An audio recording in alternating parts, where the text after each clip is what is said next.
बच्चों, कैसे हैं आप सब लोग। पढ़ाई वढ़ाई बढ़िया चल रही है आप लोगों की। पिछली क्लास तक हम टाइप नंबर 11 कर चुके थे, अनुपात समानुपात का। आज अपने टाइप नंबर 12 देखते हैं। क्वेश्चन आपकी स्क्रीन पर आ चुका होगा। ये थैले और सिक्कों पर आधारित तरह का टाइप है। क्वेश्चन है कि एक थैले में 20 रुपए, 10 रुपए और 5 रुपए के नोट है। तो देखो, सबसे पहले क्या करेंगे, यहाँ जो जो नोट या पैसे दिए हैं वो लिख लीजिए। 20 रुपए, उसके बाद में 10 रुपए और 5 रुपए के नोट है। ये आपके पास नोट है। फिर आपको कहा ये क्रमशः 1, 2 और 4 के अनुपात में है। इनकी जो संख्या है वो है 1, 2 और 4 के अनुपात में।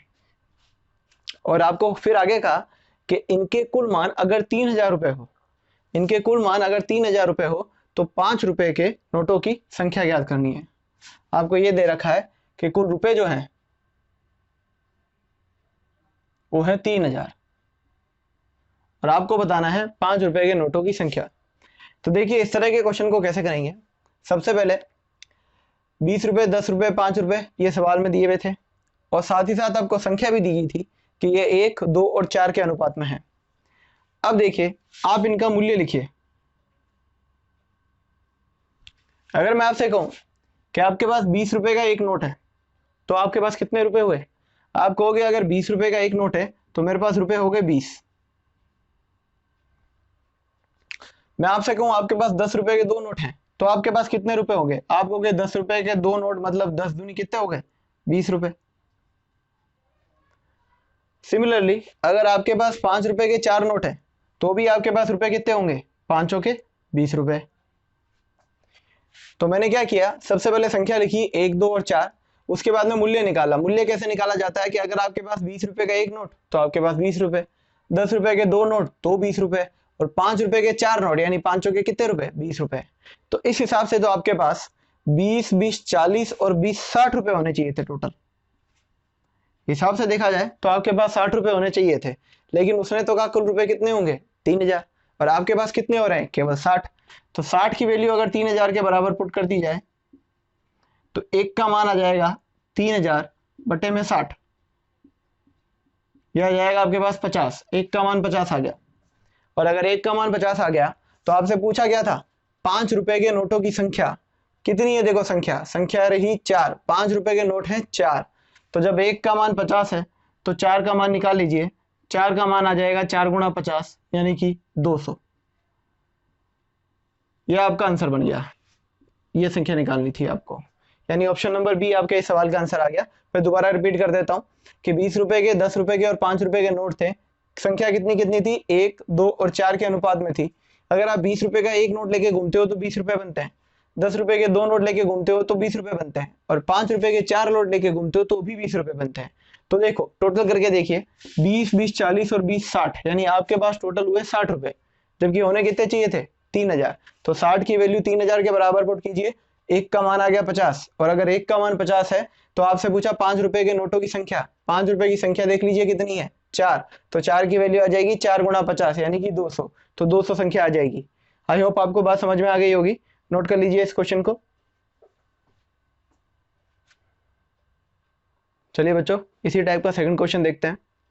एक थैली में 114 रुपए हैं आपके पास टोटल, लेकिन अब आपके पास में 1 रुपए भी है, 50 पैसे हैं, रुपए नहीं है पैसे हैं, 50 पैसे हैं और 25 पैसे के कुछ सिक्के हैं। सॉरी, 10 पैसे के कुछ सिक्के हैं। 1 रुपए, 50 पैसे और 10 पैसे के कुछ सिक्के हैं। और इन सिक्कों की संख्या जो है वो दे रखी है आपको 3, 4 और 10 के अनुपात में। 1 रुपए, 50 पैसे और 10 पैसे की जो सिक्कों की संख्या का अनुपात है वो 3, 4 और 10 के अनुपात में दे रखी है। आपसे पूछा गया है 50 पैसे वाले सिक्कों की संख्या ज्ञात करके बताएं। बोर्ड पे देखिए, ये सवाल हो गया मिक्स तरह का। पिछला जो सवाल था उसमें ये भी रुपए थे, ये भी रुपए थे, ये भी रुपए थे, लेकिन अब इस सवाल में ये रुपए में है, ये पैसे में है, ये भी पैसे में है। तब आपको एक काम करना पड़ेगा कि या तो इन सबको रुपए में बदल लीजिए या सबको पैसे में बदल लीजिए। तो अपन इन सबको रुपए में बदल लेते हैं। आप देखिए, ये तो रुपए में पहले से ही पड़ा है। 50 पैसे का मतलब कितने रुपए होते हैं, देखिए 1 रुपए में 100 पैसे होते हैं। तो 50 पैसे का मतलब मैं लिख सकता हूं 50 में 100 का भाग लगा दीजिए, कितना आ जाएगा? आधा रुपया। तो आप इस बात को ध्यान रखेंगे कि अगर 50 पैसा लिखा हुआ है तो 50 में 100 का भाग लगाएं, आपके पास आधा रुपया आ जाएगा।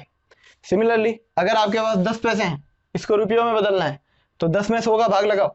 10 में 100 का भाग लगाएंगे तो यह आ जाएगा 1/10 रुपया। तो इस तरह से मैंने इसको भी रुपए में बदल दिया, इसको भी रुपए में बदल दिया और इसको भी रुपए में बदल दिया। क्या किया? 1 रुपया वैसे का पैसा था, 50 पैसे को रुपए में बदलने के लिए 100 का भाग लगाएं तो 50/100 होता है आधा रुपया। 10 पैसे को रुपये में बदलने के लिए भी 100 का भाग लगाएं तो 10/100 होता है 1/10 रुपया। अब सिमिलरली अगर मैं आपसे कहूं 1 रुपए के 3 सिक्के, तो आप कहोगे अपने पास 3 रुपए हुए। फिर मैं आपसे कहूं आधे रुपए के 4 सिक्के, आपको बस इन दोनों की गुणा करानी है। जैसे 3 एकम 3 हो गया, तो जब मैं 4 का आधा करूंगा तो इधर आ जाएगा 2 रुपए। आधे रुपए के 4 सिक्के लेके घूमोगे, इसका मतलब आपके पास 2 रुपए आना है। और जब इन दोनों की गुणा कराऊंगा तो 10 और ये 10 कट जाएंगे और आपके पास बचेगा सिर्फ 1 रुपया। तो मैंने बस गुणा कराई, 1 रुपए के 3 सिक्के 3 एकम 3, आधे रुपए के 4 सिक्के 2 और 1/10 × 10, ये आ गया 1। तो अब देखिए टोटल कितने रुपए हुए आपके पास? 3 2 5 और 1 6। आपके पास 6 रुपए होने चाहिए थे, जबकि असल में थैले में कितने सिक्के थे? थैले में सॉरी टोटल रुपए थे 114। तो 6 की वैल्यू आप 114 के बराबर पुट कीजिए, 1 का मान निकालेंगे तो 114/6 करेंगे, यह आ जाएगा आपके पास 19। और अगर 1 का मान 19 आ गया तो आपसे पूछा गया था कि 50 पैसे के सिक्के बताएं। ये रहे 50 पैसे, सिक्कों की संख्या देख लीजिए, संख्या देखनी है आपको। संख्या देखिए कितनी है? 4। तो जब 1 का मान 19 तो 4 का मान निकाल लेते हैं, तो 19 × 4 यह हो जाएगा 76। तो 50 पैसों की संख्या आपके पास आ गई 76। आई होप आपको बात समझ में आ गई होगी। ये सवाल बस पिछले सवाल से इतना सा चेंज है कि पिछले सवाल में सारे रुपए के अंदर होते थे और इस सवाल में कुछ पैसों के अंदर थे, उनको हमको रुपए में बदलना पड़ गया। बाकी प्रोसीजर सेम टू सेम है जो हमने पिछले सवाल में यूज किया था। 1 × 3 3, आधा × 4 2 और 1/10 × 10 1। तो टोटल हो गए अपने पास में 6 रुपए, जबकि होने चाहिए थे 114। 6 का मान 114, 1 का मान 19 और 1 का मान 19 आ गया। तो 50 पैसे के सिक्के निकालने वो है 4। तो 4 की वैल्यू आ जाएगी 4 × 19 76। तो 76 आ जाएंगे, यानी ऑप्शन नंबर ए बन जाएगा आपका इस सवाल का। नोट कर लीजिए इसको। चलिए बच्चों नेक्स्ट क्वेश्चन की तरफ चलते हैं। ये भी पिछले सवाल के जैसा ही सवाल है, बस उसमें 114 रुपए थे, अभी अपने पास में 112 रुपए हैं। और 1 रुपए 50 पैसे और 10 पैसे के सिक्कों का अनुपात दे रखा है आपको 3, 8 और 10 के रूप में। आपसे पूछा गया है 50 पैसे के सिक्कों की संख्या बताइए। तो मैंने जो ये 50 पैसे थे इनको कन्वर्ट कर लिया आधे रुपए में, और जो 10 पैसे थे इनको भी कन्वर्ट कर लिया 1/10 में, रुपए में बदल लिया इनको। अब जैसा मैंने आपको बताया आपको मूल्य निकालना है, तो इन दोनों की गुणा कराएं। 3 एकम कितना हो गया? 3। 8 का आधा कितना हो गया? 4। ये हो गए 3 रुपए, ये हो गए 4 रुपए। इधर देखें 10 का 1/10, ये हो गया 1 रुपया। तो टोटल करें देखो कितना आया? 4 3 7 और 1 8, यानी आपके पास 8 रुपए होने चाहिए थे, पर असल में देखा जाए तो आपके पास तो 112 रुपए है। तो 8 की वैल्यू अगर 112 के बराबर पुट कर दें तो 1 का मान आ जाएगा 112/8 यानी कि 14। और अगर 1 का मान 14 है तो आपसे पूछे 50 पैसे के सिक्कों की संख्या, संख्या कितनी है? देखिए 8। तो वापस अगर 8 का मान निकालना चाहोगे तो वापस 112 ही आ जाएगा, यानी 8 रुपए के सिक्कों की संख्या, 50 पैसे के सिक्कों की संख्या जो है आपके पास में 112 आ गई। आई होप आपने एक तरीके के सवाल जो है 3 सारा सवाल ले लिए मैंने एक तरीके के, तो आपको समझ में आ गई होगी बात। ठीक है, अब इसके बाद में जो सवाल लेंगे वो होगा इन सिक्कों पर आधारित ही, लेकिन इससे थोड़ा सा अलग होगा। क्यों? क्योंकि उस सवाल में अभी तो अपन को ये संख्या दे रखी है, अपन ये वाला मान निकालते हैं। अब जो आगे सवाल आएगा उसमें ये वाला मान दे रखा होगा और आपको सिक्कों की संख्या याद करनी पड़ेगी, वो अभी इस सवाल के बाद देखते हैं। आप पहले इसको नोट डाउन कर लीजिए। चलिए बच्चों नेक्स्ट क्वेश्चन की तरफ चलते हैं कि भाई एक बक्से में 1 रुपए 50 पैसे और 25 पैसे के कुछ सिक्के पड़े हैं। कितने सिक्के हैं? 280 सिक्के हैं। अब देखिए आप डिफरेंस समझिए इस सवाल में और आपके प्रीवियस सवाल में। जो पिछला सवाल किया था उसमें आपको कुल रुपए देता था वो, जैसे पिछले सवाल में 112 रुपए दिए थे, जबकि इस सवाल में क्या दिए हैं आपको? 280 सिक्के, यानी सिक्कों की संख्या दी है, रुपए नहीं दिए हैं, सिक्कों की संख्या दी है। 1 रुपए 50 पैसे और 25 पैसे के सिक्कों के मानों का अनुपात दे रखा है, संख्या का नहीं, मानों का। मानों का मतलब मूल्य का अनुपात। मूल्य का अनुपात दे रखा है आपको ये वाला 8, 4 और 3, ये चीज दे रखी है इसने सवाल के अंदर। और आपसे पूछा है 1 रुपए के सिक्कों की संख्या बतानी है। इतनी देर तो अपन को संख्या देता था और अपन मूल्य निकालते थे, लेकिन इस बार जो अनुपात दिया है वो इसने मूल्य का दिया है। अब अपन को संख्या ज्ञात करनी है। तो सबसे पहले जैसा मैंने सिखाया कि आप सबको पहले रुपए में कन्वर्ट कीजिए। ये 1 रुपया, इसमें 100 का भाग लगाएंगे तो आधा रुपया, इसमें भी 100 का भाग लगाएंगे तो चौथाई रुपया। अब देखिए एक बात खुद सोच के बताइए, 1 रुपए के कितने सिक्के लेके घूमूं कि 8 रुपए बन जाए? दोबारा पूछ रहा हूं, 1 रुपए के कितने सिक्के लेके घूमे कि भाई 8 रुपए बन जाए? आप कहोगे सर 8 सिक्के लेके घूमूंगा, क्योंकि 8 सिक्के को लेके घूमूंगा तभी तो मुझे 1 रुपए के 8 सिक्के हैं तो 8 रुपए मिलेंगे। सिमिलरली अगर मैं आपसे पूछूं आधे रुपए के कितने सिक्के लूं कि 4 रुपए बन जाए? आधे रुपए के कितने सिक्के लूं कि 4 रुपए बन जाए? तो आप कहोगे सर आधे रुपए के आपको लेने पड़ेंगे 8 सिक्के, क्योंकि 8 को जब आधे से गुणा कराओगे तो भी तो कितना आएगा आपके पास में? 4 आएगा। अपन पिछले सवाल में क्या करते थे, इन दोनों की गुणा कराते थे तभी तो ये आता था। या आप अगर ज्यादा कंफ्यूज हो रहे हो तो आप ऐसे कर सकते हो, जैसे यहाँ देखो कितना है 2 और ये कितना है 4, तो आप ऐसे कर लीजिए 4 गुणा 2 कितना होता है 8, तो आप यहाँ 8 लिख लीजिए। सिमिलरली चौथाई रुपए के कितने सिक्के लेंगे 3 रुपए बन जाए? अगर नहीं समझ में आ रहा कि कितने ले तो इस 3 और इस नीचे वाले 4 की गुणा करा लीजिए।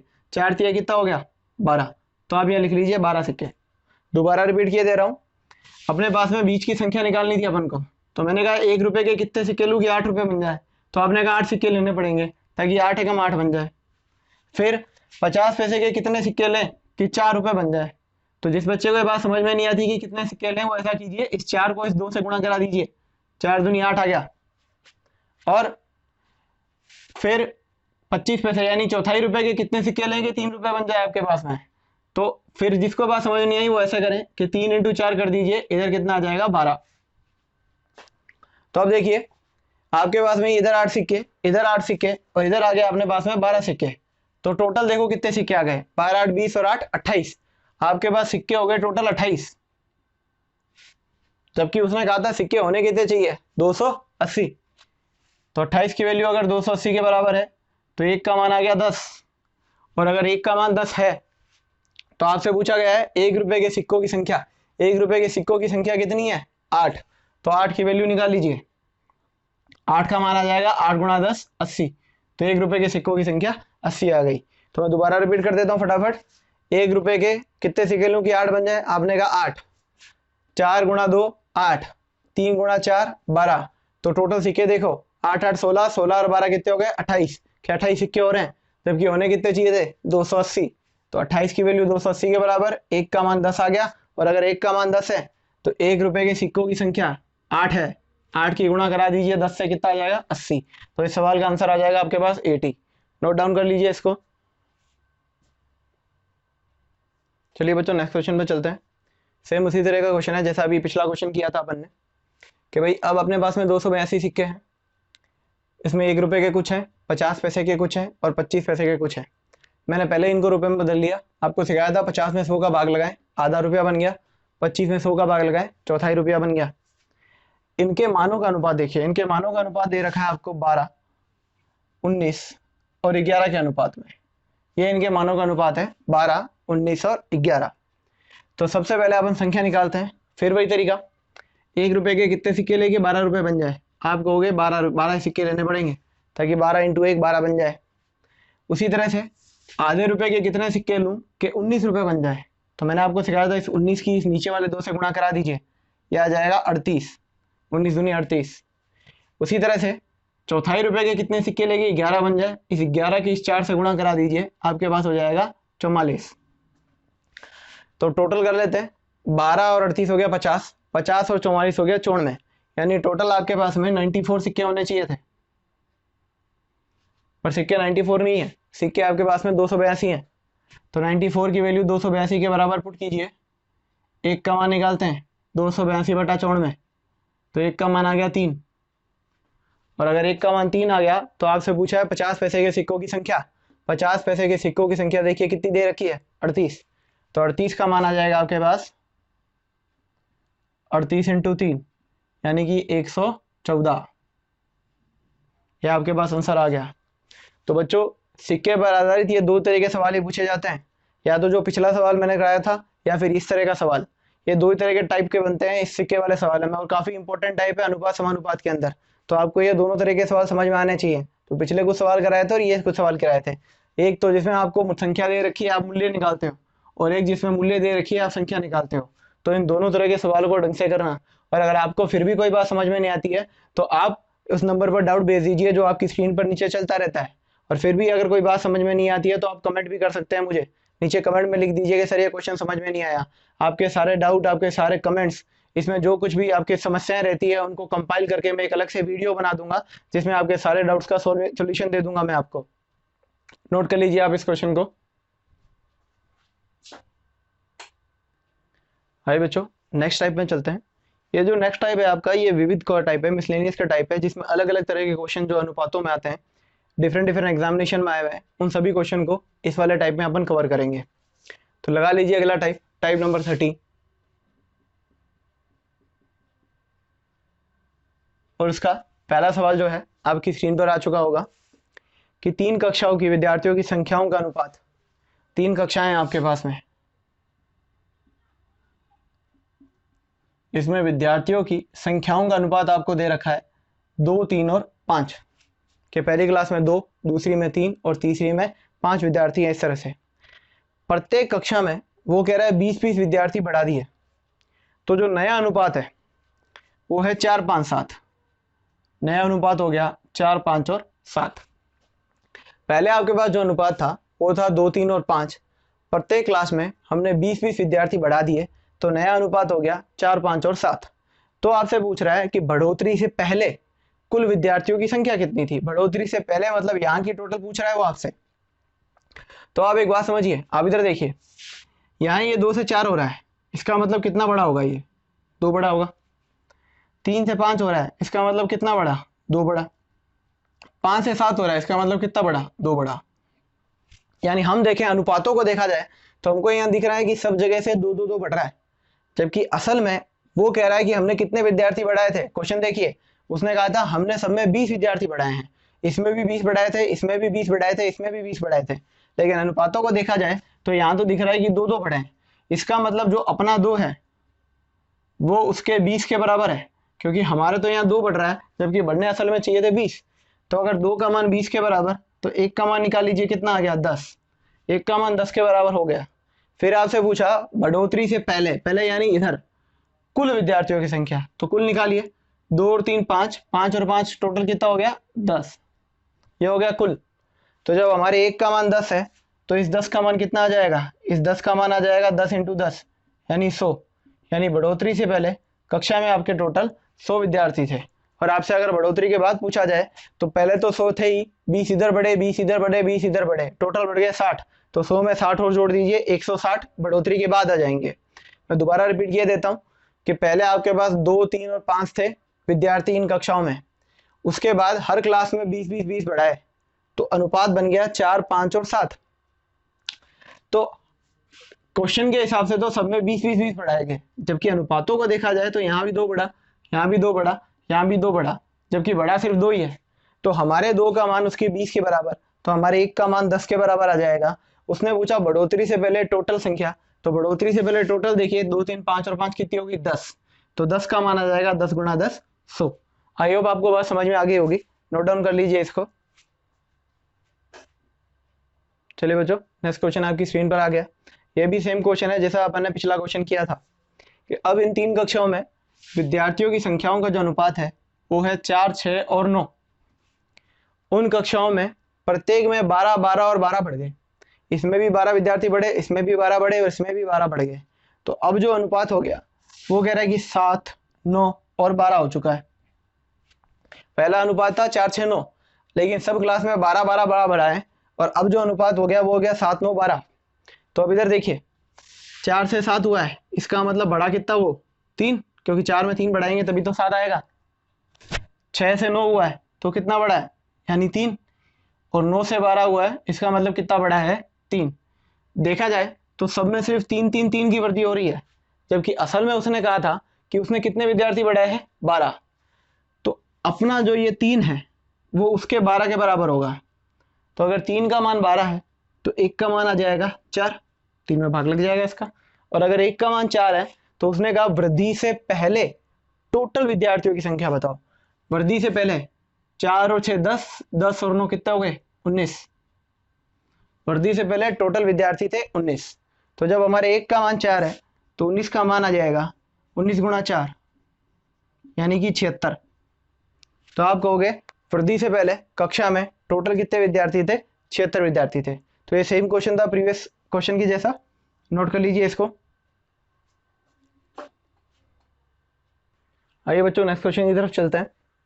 क्वेश्चन है दो संख्याओं का योग उनके अंतर का तिगुना है तो उनका अनुपात बताओ। देखो अपन दो संख्याएं ले लेते हैं, एक लेते हैं x और एक लेते हैं y। इन दो संख्याओं का योग, ये मैंने कर दिया इनका योग। इन दो संख्याओं का योग जो है इन्हीं के अंतर का, ये रहा इनका अंतर। तो इन दो संख्याओं का योग इस अंतर का कितने गुना है, इस अंतर का 3 गुना है। तो ये रहा इसका अंतर और गुणा कर दो इसके साथ 3 और लगा दो बराबर। तो ये आ गया दो संख्याओं का योग, इनके अंतर का कितने गुना कर दिया मैंने 3 गुना कर दिया। अब बस इसको सॉल्व करते हैं। देखिए ये हो गया x प्लस वाई, इधर आ गया 3x माइनस 3y। आप x को एक तरफ कर लीजिए और y को एक तरफ कर लीजिए। तो 3y को यहाँ लेके आता हूँ तो 3y माइनस का यहाँ के प्लस का हो जाएगा। तो 3y प्लस वाई और 3x और x प्लस का उधर जाएगा तो माइनस में हो जाएगा। तो आपके पास में हो गया 4y इजिकल टू 2x। आपको निकालना है दोनों संख्याओं का अनुपात यानी x अनुपात y। तो देखिए अनुपातों को पढ़ना सीख लीजिए। अनुपातों को कैसे पढ़ते हैं, ऐसे पढ़ते हैं जैसे x ये रहा, x का अनुपात चाहिए तो x बराबर सामने नंबर कौन सा है 4। दोबारा सुन लीजिए, x बराबर सामने नंबर कौन सा है 4, तो 4 लिख लीजिए। और y बराबर सामने नंबर कौन सा है 2, तो 2 लिख लीजिए। यही इनमें अनुपात होता है। x बराबर सामने जो नंबर है वो लिख लीजिए 4 और y बराबर सामने जो नंबर है वो लिख लीजिए 2। तो ये कट जाएगा, आपके पास अनुपात हो जाएगा 2 अनुपात में 1। तो दोबारा रिपीट कर देता हूं मैं इसको कि दो संख्याओं का योग उनके अंतर का कितने गुना हो गया 3 गुना। तो x plus Y 3x minus का 3y। तो y को इधर लिया है तो ये प्लस का हो गया, x को उधर ले जाएंगे तो वो माइनस का हो जाएगा। तो ये आ गया 4y बराबर 2x। अब आपको x अनुपात y चाहिए तो पढ़ा ऐसे जाता है x बराबर सामने का नंबर 4, y बराबर सामने का नंबर 2। तो 4 अनुपात 2, 2 के बड़े से काट लो, ये आ जाएगा 2 अनुपात 1। नोट डाउन कर लीजिए इस क्वेश्चन को। चलिए बच्चों नेक्स्ट क्वेश्चन की तरफ चलते हैं। 3 संख्याएं दे रखी हैं आपको।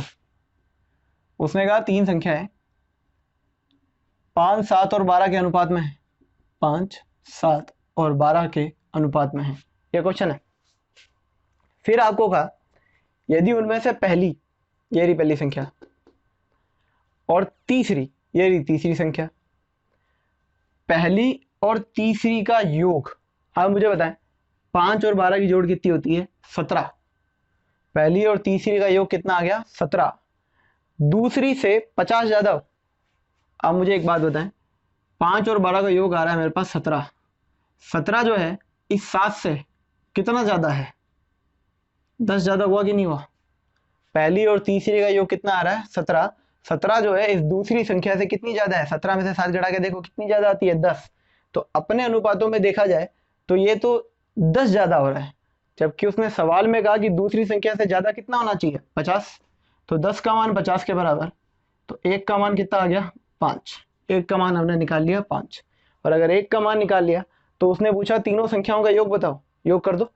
5 और 7 12, 12 और 12 कितना हो गया 24। ये इनका योग है। 5 प्लस 7 12, 12 और 12 24। तो 1 का मान 5, तो 24 की वैल्यू कितनी आ जाएगी 24 गुणा 5 यानी 120। ये आपके इस सवाल का आंसर आ गया। तो मैं दोबारा रिपीट कर देता हूँ कि पहली और तीसरी का योग 5 और 12 का योग 17, दूसरी संख्या से यानी 7 से कितना ज्यादा है 10 ज्यादा है, जबकि सवाल में तो दिया था कि 50 ज्यादा होगा।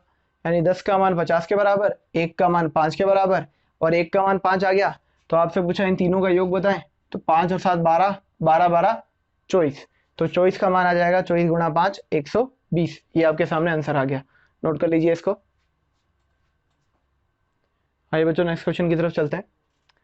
दो संख्याओं का योग 200 के बराबर है। दो संख्याओं का योग 200 के बराबर है और उनका जो अंतर है वो 25 के बराबर है।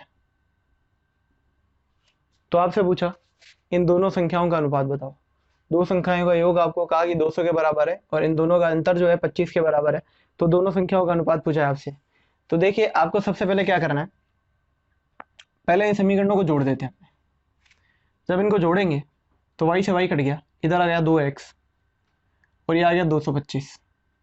तो x का मान आ जाएगा 225/2, पहली संख्या आ गई। फिर दूसरे वाले में क्या करना है, दूसरे वाले में समीकरण वापस यही लेते हैं, x + y 200 और x - y बराबर 25। अब अपन इसको जोड़ते नहीं है, अब इन समीकरणों को जोड़ते नहीं है क्योंकि जोड़ के तो हम x का मान निकाल चुके हैं, y का मान निकालते हैं। y निकालने के लिए क्या करो, इनके चिन्ह बदल दो। तो ये माइनस का हो जाएगा, ये प्लस का हो जाएगा और ये माइनस का हो जाएगा। तो प्लस का x माइनस का x कट गया, y और y 2y और 200 में से 25 गया 175।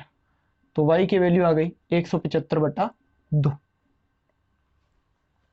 दोबारा सुन लीजिए, दो इक्वेशन थी अपने पास में। एक तो जब इनकी जोड़ 200 थी और घटाओ 25 थी, तो पहले मैंने इन दोनों को जोड़ा तो plus y minus y cut गया, इधर आ गया 2x और वो हो गया 225। जब 2x का मान 225 तो x का मान 225/2 आ गया। और इसी तरह से जब मैंने इनको घटाया, इन समीकरणों को घटाना, घटाने का मतलब होता है नीचे वाली समीकरण के चिन्ह बदल देना। तो मैंने इसके चिन्ह बदल दिए, तो x से x कट गया, y और y 2y और 225 में से 25 गया 175। तो y की वैल्यू आ गई 175/2। तो अब अगर मुझे x अनुपात y चाहिए तो मैं लिखूंगा 225/2 और 175/2। 2 से 2 कट गया, 25 के पास काटे, 25 निम 225, 25 आते 175। तो आपके पास में संख्याओं का अनुपात आ जाएगा 9:7। नोट डाउन कर लीजिए इसको। चलिए बच्चों नेक्स्ट क्वेश्चन देखते हैं। तीन संख्याओं का अनुपात, तीन संख्याएं आपके पास, इनका जो अनुपात है वो है 2, 3 और 4 और उनके वर्गों का योग जो है 1856 है। अब यहां बात समझने की है, इनके वर्गों का योग दिया है, खाली योग नहीं, वर्गों का योग, यानी पहले इनका वर्ग करना होगा, स्क्वायर करना होगा और फिर जोड़ना होगा, वो 1856 के बराबर आएगा। तो संख्या पूछिए। तो जब भी सवाल आपके पास में इस तरह का आ जाए कि वर्ग करो, घन करो, उस स्थिति में आप जो है पहली संख्या मान लेना 2x, दूसरी मान लेना 3x और तीसरी मान लेना 4x। इनको x लगा के ही करेंगे क्योंकि पेपर में जल्दबाजी में आप एक गलती कर बैठते हैं अगर x नहीं लगाते हैं तो देखिए मैंने पहली संख्या मान ली 2x, ये मान ली 3x और ये मान ली 4x। मुझे कहा इनके वर्गों का योग, तो इसका वर्ग कीजिए। 2x का वर्ग कितना आ गया 4x², 3x का वर्ग कीजिए, 3 का वर्ग कितना होता है 9 और x का वर्ग 9x² प्लस 4x का वर्ग कीजिए 16x² बराबर जो है वो है 1856। ये आपको दे रखा है, इसका वर्ग 4x², इसका वर्ग 9x², इसका वर्ग 16x²। इन तीनों के वर्गों का योग जो है वो 1856 दे रखा है आपको। तो अब जोड़ कीजिए, 16 और 4 20 और 9 हो गया 29, 29x² बराबर 1856 है। तो जब मैं x² का मान निकालूंगा तो 1856/29 यानी वो 64 आ जाएगा। और अगर x² का मान 64 है तो x का मान √64 यानी 8 आ गया। आपको x की वैल्यू पता चल गई। और अगर एक बार x की वैल्यू पता चल गई तो आप तीनों संख्याएं निकाल सकते हैं। पहली संख्या है 2x यानी 2 8 16, दूसरी संख्या है 3x यानी 3 8 24 और तीसरी संख्या है 4x यानी 4 8 32। तो आपके पास जो आंसर आएगा वो आएगा ऑप्शन नंबर बी, 16, 24 और 32। दोबारा रिपीट कर देता हूं मैं, अगर संख्याएं 2, 3 और 4 के अनुपात में हो तो पहली संख्या को मान लीजिए 2x, दूसरी को मान लीजिए 3x और तीसरी को मान लीजिए 4x। फिर आपको कहा इनके वर्गों का योग, तो इनका वर्ग कीजिए, इसका वर्ग आ गया 4x², इसका वर्ग कीजिए 9x², इसका वर्ग आ गया 16x²। इनकी जो जोड़ होगी वो आपके पास 1856 के बराबर होगी।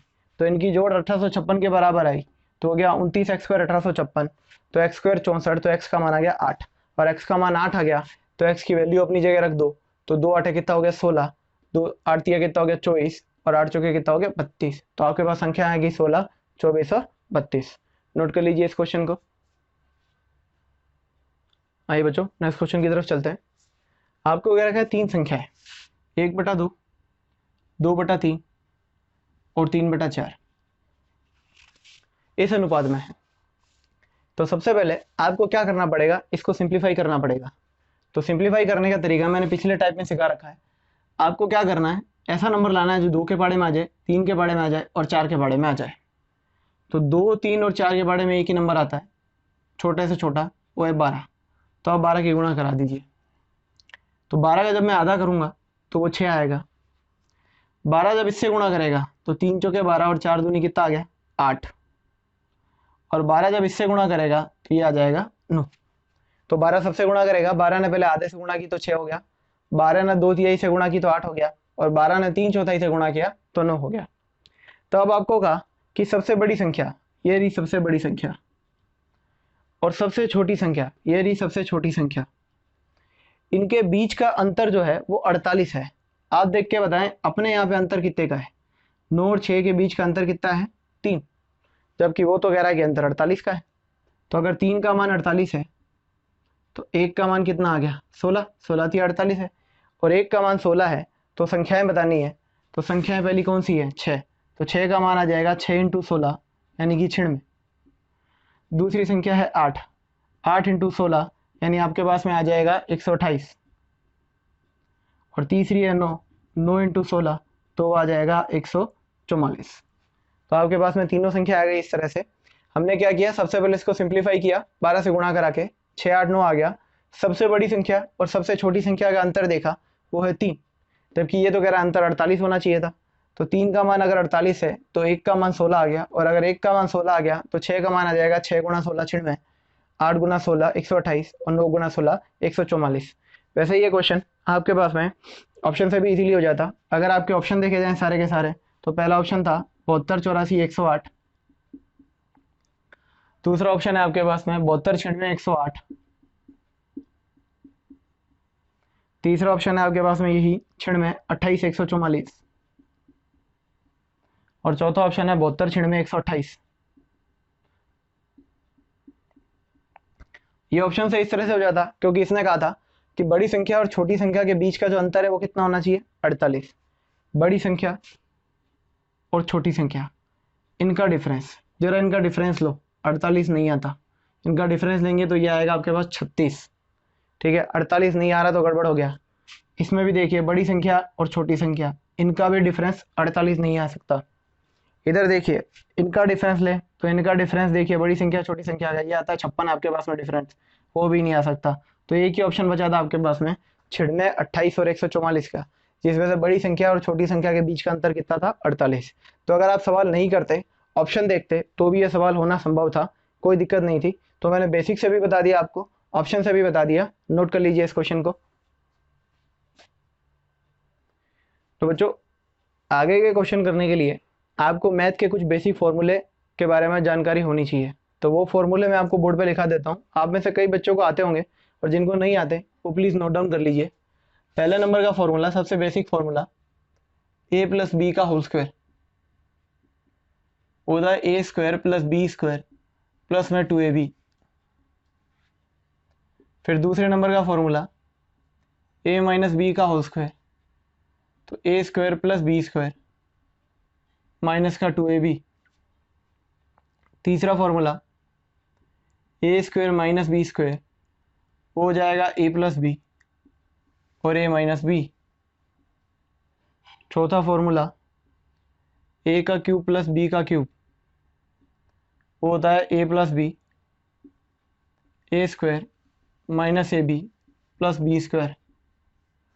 पांचवा फॉर्मूला a³ - b³ वो होता है a - b a² + ab + b²। छठा फॉर्मूला a + b का whole cube a³ + b³ + 3ab A plus B, सातवां फॉर्मूला ए माइनस बी का whole cube, A cube minus B cube minus 3ab A minus B. तो सबसे पहले आप इन फॉर्मूलों को note down कर लीजिए। फॉर्मूले और भी हैं, पर अभी के सवालों के लिए आपके लिए इतनी जानकारी पर्याप्त होगी। आगे के जब हम एक्सरसाइज करेंगे उसमें और फॉर्मूला का यूज़ लेंगे, तब आपको और फॉर्मूले लिखा दिए जाएंगे। तो अभी पहले आप इनको नोट डाउन कर लीजिए, 1 से लेकर 7 फॉर्मूलों को, और इनको याद रखिए, क्योंकि ये मैथ के सबसे बेसिक फॉर्मूले हैं जो जगह जगह पर काम आते हैं आपके लिए। नोट कीजिए। आइए बच्चों, नेक्स्ट क्वेश्चन की तरफ चलते हैं कि 2r is equal two H plus root में R square plus H square. तो आपसे पूछा है r और h के अनुपात का मान बताइए। काफ़ी अच्छा सवाल है ये। तो देखिए इस सवाल को कैसे करेंगे। सबसे पहले इस h को यहाँ लेके आ जाइए, 2r माइनस एच बराबर रहेगा रूट में R square plus H square. यानी क्या किया, h जो यहाँ था इसको यहाँ लेके आ गया तो माइनस का h हो गया और बराबर बराबर में ये बच गया। अब देखिए अगर आप इसको सोल्व करना चाहते हैं तो आपको इसका रूट हटाना पड़ेगा, और रूट हटाना तभी संभव है जब आप इसका स्क्वायर कर दें। तो अगर आप इसका स्क्वायर करेंगे तो इधर भी स्क्वायर करना होगा, तो 2r माइनस एच का स्क्वायर बराबर इसका जब स्क्वायर होगा तो इसका रूट हट जाएगा, ये बच गया R square plus H square. तो मैंने दोनों तरफ स्क्वायर कर दिया, इसका स्क्वायर और इसका स्क्वायर किया, तब इसका रूट हट गया। अब देखिए ये फॉर्मूला बन गया a माइनस बी के होल स्क्वायर का, a माइनस बी के होल स्क्वायर का, जो आपको अभी मैंने दिखाया था। तो a माइनस बी का जो होल स्क्वायर होता है वो होता है सबसे पहले a का स्क्वायर, यानी पहले इसका स्क्वायर करेंगे, a का स्क्वायर प्लस b का स्क्वायर माइनस 2ab। ये मैंने a माइनस बी का होल स्क्वायर खोल दिया, a का स्क्वायर प्लस b का स्क्वायर माइनस का 2a और b बराबर में पड़ा आपके पास R square plus H square. अब आप इधर देखिए, इधर भी प्लस का एच स्क्वायर है, इधर भी प्लस का एच स्क्वायर है। जब दोनों तरफ समान चिन्ह वाले नंबर होते हैं तब आप उनको काट सकते हैं। तो ये कट गया। 2r का स्क्वायर होता है 4r स्क्वायर, तो 4r स्क्वायर माइनस 2 दूनी 4rh बराबर आर स्क्वायर। ये बचा है आपके पास में। अब आर स्क्वायर को इधर ले आएँ और 4h को उधर ले जाएं, तो 4r square minus are square बराबर 4rh।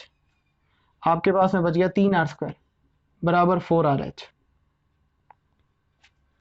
एक r ने इस r की घात काट दी तो आपके पास बच गया 3r बराबर 4h। एक r ने r की एक घात काट दी तो आपके पास में बचा सिर्फ 3r बराबर 4h। अब आपसे पूछा गया है r अनुपात h बताएं। तो r का मान निकालने के लिए इधर देखिए, r बराबर सामने नंबर कौन सा है 4, और h बराबर सामने नंबर कौन सा है 3। तो आपके पास आंसर आ गया 4 अनुपात में 3। मैं दोबारा रिपीट कर देता हूँ r और h का मान कैसे निकाला। सबसे पहले मैं h को यहाँ ले गया और सामने रूट में ये मान पड़ा रहा। फिर चूंकि मुझे इसका रूट हटाना है तो मुझे दोनों तरफ स्क्वायर करना पड़ेगा। तो जब इसका स्क्वायर किया तो इसका तो रूट हट गया, लेकिन ये स्क्वायर में आ गया। अब इसका स्क्वायर करेंगे, सबसे पहले a का स्क्वायर फिर b का स्क्वायर माइनस का 2ab बराबर R square plus H square. H square से एच स्क्वायर कट गया, इधर बच गया 4r स्क्वायर माइनस का 4rh बराबर का आर स्क्वायर। तो 4r स्क्वायर में से एक आर स्क्वायर यहाँ से घट जाएगा, बराबर में 4r बच गया, इधर बच गया 3r बराबर 4rh। एक r ने एक r को काट दिया, तो 3r बराबर 4h और r अनुपात h चाहिए, तो r बराबर आ गया 4 और h बराबर आ गया 3। तो आपके पास अनुपात बन गया 4 अनुपात 3 का। आई होप आपको बच्चे बात समझ में आ गई होगी। अब नेक्स्ट क्वेश्चन अपनी अगली क्लास में करेंगे। तब तक के लिए थैंक यू। प्लीज़ हमारे चैनल को लाइक एंड सब्सक्राइब कीजिए। Have a good day.